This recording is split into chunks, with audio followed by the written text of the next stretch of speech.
இப்போ நிறைய ரூமர்ஸ் வந்துட்டுருக்கு. உதயநிதி ஸ்டாலின் துணை முதல்வராக வருவாரா, வருங்கால முதல்வராக வருவாரா, அந்த பேச்சு அடிபட்டுருக்கு எல்லா இடத்துலையும். பட்டு அவர் அரசியலுக்கு ஒரு கம்பல் பண்ணி அவரை இது பண்ணியிருக்காங்க. ஸ்டாலின் புதுசாக ஏதாவது கொண்டு வர போகிறாரு அப்படியான நடவடிக்கைகள்லாம் இருந்த மாதிரி தான் எனக்கும் தோணுச்சு. ஆனால் நாட்கள் போக போக போக மறுபடியும் பழைய பாட்டே பாடுற மாதிரியான ஒரு சூழல் இருக்குது அப்படிங்கிறது தான் நம்ப முடியுது. தெருவோர வியாபாரின்னு அடையாள அட்டையெல்லாம் கொடுத்துருக்குறாங்க. அது தலைவர் எல்லாம் நியமித்து ஓட்டு அதுக்கு நிர்வாகமும் பண்ணுறாங்க. அப்பவும் கார்பரேஷன்லேருந்து இடைஞ்சல் பண்ணி இப்போ 20 நாளாக நம்ம டி நகர் பகுதியில் நடேசன் பூங்கா இதில் ரொம்ப கஷ்டம் கொடுக்குறாங்க. 40 குடும்பம் பட்டினியும் பச்சியமாக தான் கிடக்குது. இந்த கோயம்பேட்டு பஸ் ஸ்டாண்டு, அதுக்கப்புறம் இந்த பார்க்கு, அப்புறம் இந்த கோயிலில் இந்த சாப்பாடு இல்லாமல் இருக்கவங்களுக்கு அவங்களுக்கு கொஞ்சம் ஒரு உதவி செஞ்சாருன்னா அவரை நான் ரொம்ப பாராட்டுவேன்.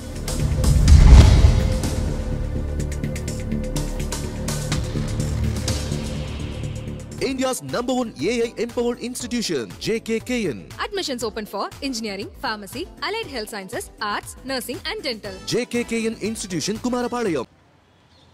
அமைச்சர் உதயநிதி அவர் துணை முதல்வராக வரப்போகிறதா செய்திகளில் பரவாயில்ல எல்லா பக்கமும் பேசிகிட்டு இருக்கிறதா. நீங்கள் அதை எப்படி பார்க்குறீங்க? துணை முதல்வர் வர்றது அப்பத்துலேருந்தே பேச்சு அடிப்படுது. ஆனால் கண்டிப்பாக வந்தால் ஒரு நல்லது தான். வந்தால் துணை முதல்வர் வந்தால் அடுத்தது அப்பாவுக்கு அடுத்தது பிள்ளை தானே.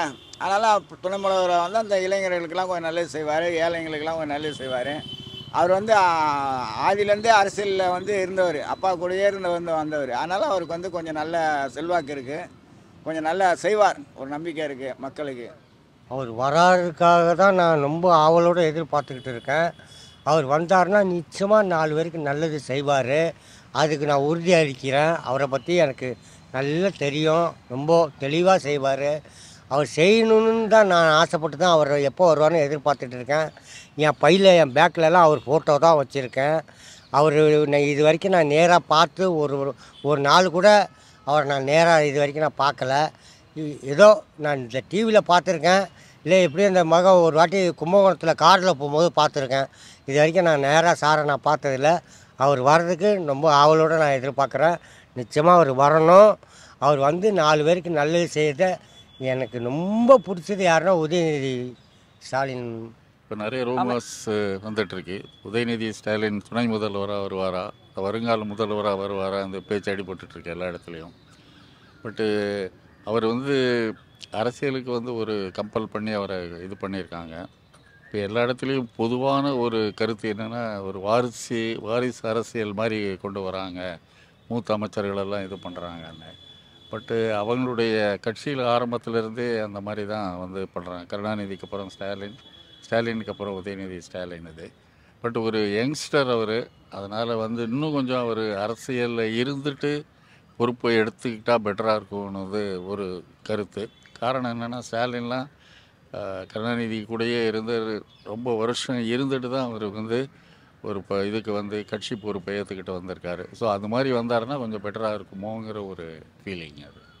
அதே போல் எல்லா கட்சிக்காரங்களும் அவங்கவுங்க வாரிசுதாரர்களை தானே கொண்டு வர்றாங்க. அது வாரிசுதாரன்னு சொல்ல முடியாது, அது இயல்பு அமைப்பு அப்படி தானே. நம்ம ஒரு மனுஷன் வாழ்கிறான்னா அவங்களுடைய சந்ததிகளுக்கு முக்கியத்துவம் கொடுத்து தான் அப்புறமேட்டு எல்லாமே செய்கிறது. இப்போ செய்யலைன்னா தப்பு, யாருக்கும் குறை வச்சுருந்தாக்கா தப்பு, யாருக்கும் குறை வச்சிருக்க மாதிரி தெரியலையா, எல்லாம் கரெக்டாக தானே செஞ்சுட்டு இருக்காங்க. இந்த ஆட்சி உங்களுக்கு எல்லா விதத்துலையும் திருப்தியாக தான் இருக்குதா? எந்த குறையும் இல்லையா? இப்போ நீங்கள் சொன்ன மாதிரி இல்லை இந்த கார்பரேஷன் இது சரியில்லை. கார்பரேஷன்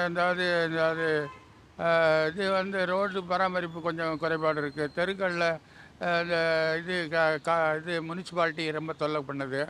இப்படி ஒரு சில ஜனங்களை கொஞ்சம் இடைஞ்சல் பண்ணுறாங்க. அது அவங்க கவனிக்கிறாங்களா என்னன்றது தெரியல.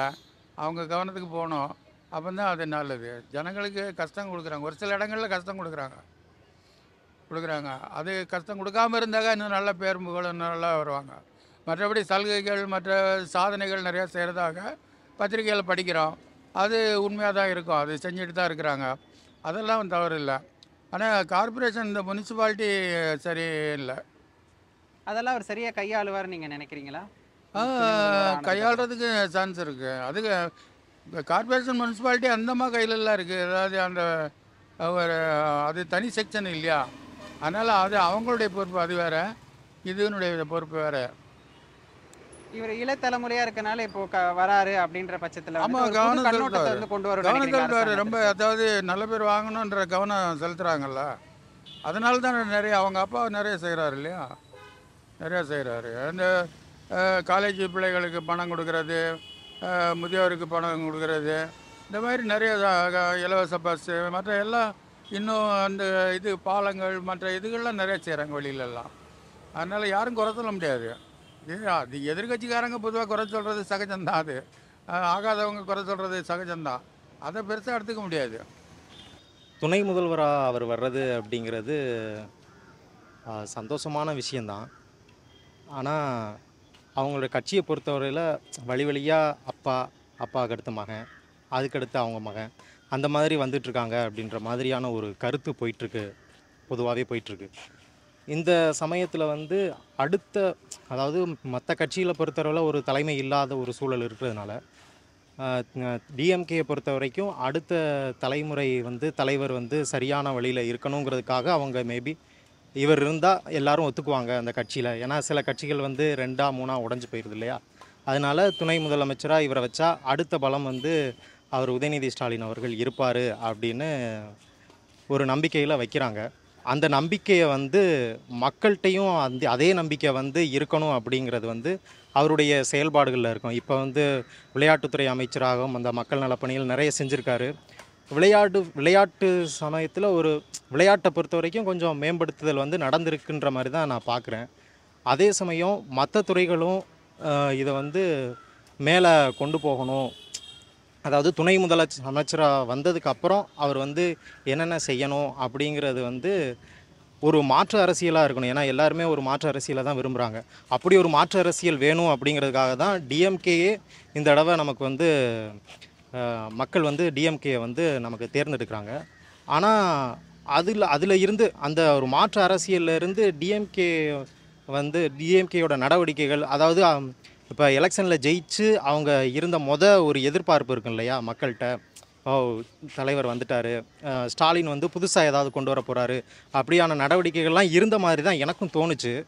ஆனால் நாட்கள் போக போக போக மறுபடியும் பழைய பாட்டே பாடுற மாதிரியான ஒரு சூழல் இருக்குது அப்படிங்கிறது தான் நம்ப முடியுது. அதிலிருந்து வேறுபட்டு வந்து துணை முதலமைச்சராக வர்றவர் வந்து பிற்காலத்தில் முதலமைச்சராக வந்தாலும் கூட அதில் பட்டு வேறுபட்டு இருக்கணும். ஏன்னா நிறைய பேர் நம்பக்கூடிய கட்சியாக, அதாவது தமிழ்நாட்டில் பொதுவாக அதிகம் பேர் நம்பக்கூடிய கட்சியாக டிஎம்கே இருக்கிறதுனால அவங்க வந்து கொஞ்சம் அவங்கள தக்க வச்சுக்கணும். அப்படின்னா இன்னும் கொஞ்சம் மக்கள்கிட்ட போய் பணியாற்றணும். அதான் என்னுடைய கருத்து. கட்சியில் இவர் வந்து இப்போது துணை முதல்வராக வராரு அப்படின்றப்போ எல்லாருமே ஒருங்கிணைந்து ஒத்துழைச்சு தான் வந்து இந்த ஒரு முடிவு எடுத்திருப்பாங்க நீங்கள் நினைக்கிறீங்களா வெளிப்படையாக? ஏன்னா எவ்வளோ மூத்த தலைவர்கள்லாம் இருக்காங்களே. கண்டிப்பாக, அதாவது மூத்த தலைவர்கள்லாம் இருக்காங்க. இப்போ அவங்களாம் சப்போர்ட் பண்ணி இப்போ எல்லோரும் சின்னவராக இருந்தாலும் சரி பெரியவராக இருந்தாலும் சரி டேலண்ட்டு தான் மனுஷனுக்கு வேணும். படிப்பு இப்போ பிஏ படிச்சுட்டு வந்து ஒரு பெரிய ஆஃபீஸராக இருக்கான், ஆனால் டேலண்ட்டு தான் அவனுடைய நடவடிக்கை பொறுத்து தான் அவருக்கு பெரிய அதிகாரியாக கொடுக்குறாங்க. அதாவது வயசை பார்த்து இல்லை, டேலண்ட்டை பார்த்து தான் மரியாதை கொடுக்குறாங்க. அது மாதிரி எல்லோரும் சேர்ந்து இவர் வந்து நல்லா இருக்கார், நல்லா செய்கிறாரு, நல்லா பண்ணுவார் அப்படின்னு எல்லாரும் மூத்த தலைவர்கள் அங்கே உள்ள கட்சி தொண்டர்கள் எல்லாரும் சேர்ந்து அவருக்கு வந்து ஒத்துழைப்பு கொடுத்தா நல்லாயிருக்கும். அதுதான். அதாவது அவர் நீங்கள் சொல்கிறது ஒரு பக்கம் இருந்தாலும் இவர் வந்து சினிமா துறையில் அதிக கவனம் செலுத்தி நம்ம பார்த்துருப்போம். இப்போ வந்து அரசியலுக்கு வந்துட்டு இந்த விஷயங்கள்லாம் பண்ணும்போது அந்த அளவுக்கு ஒரு அனுபவமிக்க செயல் இருக்குமா அப்படின்னு ஒரு கேள்வி எழும்புது. இதை பற்றி நீங்கள் என்ன நினைக்கிறீங்க? அதாவது சினிமா துறை வேறு, எம்ஜிஆரும் சினிமா துறையில் தான் இருந்தார். அவர் சினிமா துறையிலேருந்து வந்து ஏதோ ஓரளவுக்கு நல்லது மக்களுக்கு செய்யணும்னு ஆசைப்பட்டு தான் அரசியலுக்கு வந்தார். அதே மாதிரி தான் இவரும் என்ன செய்வார், சினிமா துறையிலேருந்து கண்டிப்பாக அரசியலுக்கு வந்திருக்காரு. வந்து இதுவரையும் கொஞ்சம் நல்லது தான் செஞ்சுன்னு இருக்கார். வரும் தப்பாக எதுவுமே இது சொல்ல முடியாது. இளைஞரணி உடைய மொத்த இதுவுமே அவர்கிட்ட தான் இருக்குது. அவர் சொன்னால் ஓகே தான், அதனால் நல்லது செய்வார். அவர் வந்து ஒத்துழைப்பு கொடுக்கணும் நம்ம எல்லாரும் சேர்ந்து. அவருக்கு போதுமான அனுபவம் இருக்குன்னு நினைக்கிறீங்களா அந்த ஒரு பதிவு? நிச்சயமாக அவர் இப்போவே வந்து எம்எல்ஏ ஆகியிருக்காப்புல, எம்எல்ஏ ஆகுறதுக்கு முன்னாடியே எவ்வளோ நல்ல திட்டங்கள் பண்ணியிருக்காப்புல. அவர் ஃபஸ்ட்டு எடுத்தது என்னுடைய வார்த்தைன்னா எதுக்குமே அவர் ஆசைப்பட மாட்டார். அப்படி உள்ள மனிதர் அவர். ரொம்ப பொறுமையாக ரொம்ப யார்ட்டு பேசும்போது பார்த்து அடியெடுத்து பேசுவார். அது நான் 2-3 வாட்டி இடத்துல நான் அவரை பார்த்துருக்கேன். இப்போ ஆட்சியும் நிர்வாகமும் எந்த விதத்தில் எந்த அளவுக்கு வந்து ஒரு விளைவை ஏற்படுத்தும்னு நினைக்கிறீங்க இவர் துணை முதல்வராக வந்ததுக்கப்புறம்? விளைவு என்ன, அதாவது நிறைவாக கரெக்டாக போய்கிட்டு இருக்கும். இப்போ ஏற்கனவே 3.5 வருஷம் ஓடிக்கிட்டு இருக்கிற மாதிரி அந்த இன்னும் 2 சில்லற வருஷம் கரெக்டாக செயலாகிட்டு இருக்கோம். இதில் பெரிய மாற்றம் பெரிய குறைவுன்றதெல்லாம் ஒன்றும் இல்லை, நல்லபடியாக போகும். அவர் பொறுப்பு ஏற்றுக்கிட்டாரு, ஒரு வேலை வருங்காலத்தை ஏற்றுக்கிட்டாரு அப்படின்ற பட்சத்தில் உங்களுடைய கோரிக்கை என்ன இருக்கும்? இந்த ஒரு விஷயத்தை உடனே செயல்படுத்தணும் அவர். இது கார்பரேஷனை கொஞ்சம் கிளியர் பண்ணணும். கார்பரேஷன் நிர்வாகத்தின் மேலே கவனம் செலுத்தி அதை கொஞ்சம் ஒழுங்குபடுத்த சொல்லணும். ஜனங்களுக்கு எல்லா இடங்கள்லையுமே கார்பரேஷன் சிறு தொழிலாளிகள் ரோட்டோர வியாபாரிகளுக்கு லைசன்ஸ் கொடுத்துருக்காங்க, கொடுத்துன்னு தொல்லை பண்ணுறாங்க. லைசன்ஸ் கொடுக்காமல் இருந்தால் பிரச்சனை இல்லை. தெருவோர வியாபாரின்னு அடையாள அட்டையெல்லாம் கொடுத்துருக்குறாங்க. அது தலைவர் எல்லாம் நியமித்து ஓட்டு அதுக்கு நிர்வாகமும் பண்ணுறாங்க. அப்பவும் கார்பரேஷன்லேருந்து இடைஞ்சல் பண்ணி இப்போ 20 நாளாக நம்ம டி நகர் பகுதியில் நடேசன் பூங்கா இதில் ரொம்ப கஷ்டம் கொடுக்குறாங்க. 40 குடும்பம் வந்து பட்டினியும் பட்சியமாக தான் கிடக்குது. 40 குடும்பம் பட்சியமாக தான் கிடக்குது. 40 குடும்பம் எங்கெங்கேயோ போய் கம்ப்ளைண்ட் பண்ணுறோம், ஒன்றுமே செயல்பட முடியல. 40 பேர் குடும்பம் 200 பேர் தொழிலாளி பாதிக்கப்படுறான். 2-3 வாரம் ஆக போகுதுங்க. ஆமாம். இந்த ஆட்சியில் குறைகள் அதிகமாக இருக்குன்னு நினைக்கிறீங்களா, நிறைகள் அதிகமாக இருக்குன்னு நினைக்கிறீங்களா? குறைகள் இது அந்த இது கார்பரேஷன் கொஞ்சம் வீக்காக இருக்குது, வேற ஒன்றும் இல்லை. என்ன எதிர்பார்ப்பு இருக்குது உங்கள்கிட்ட? ஒரு வேளை அவர் துணை முதல்வராக வருங்காலத்தில் வராரு அப்படி என்னென்ன எதிர்பார்ப்புகள் இருக்குதுன்னா, கொஞ்சம் இளைஞர்களுக்கு நல்லா இருப்பாங்க, ஏழைப்பட்டவங்க கொஞ்சம் நல்ல மாதிரி வாழ்க்கையில் கொஞ்சம் வருவாங்க.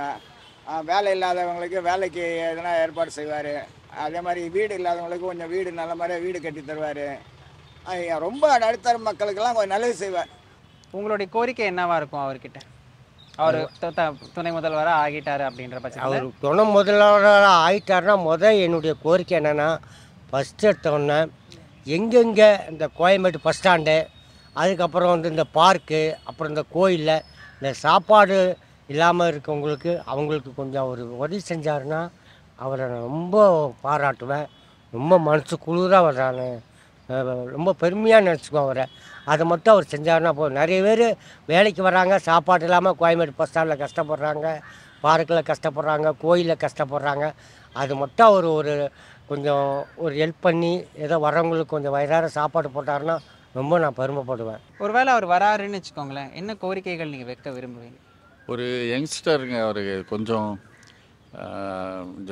அதாவது பப்ளிக்கோட கொஞ்சம் இன்ட்ராக்ஷன்லாம் கொஞ்சம் நிறைய இருக்கணும். அவங்க சொல்கிறத கேட்டுக்கணும். இப்போ வந்து ஆரம்பத்தில் கொஞ்சம் நிறைய அவர் மேலே கிரிட்டிசிசம் பண்ணது, சனாதனத்தெல்லாம் பற்றி, அப்புறம் இப்போ கொஞ்சம் அடக்கி வாசிக்கிறார், அதை பற்றி இல்லை.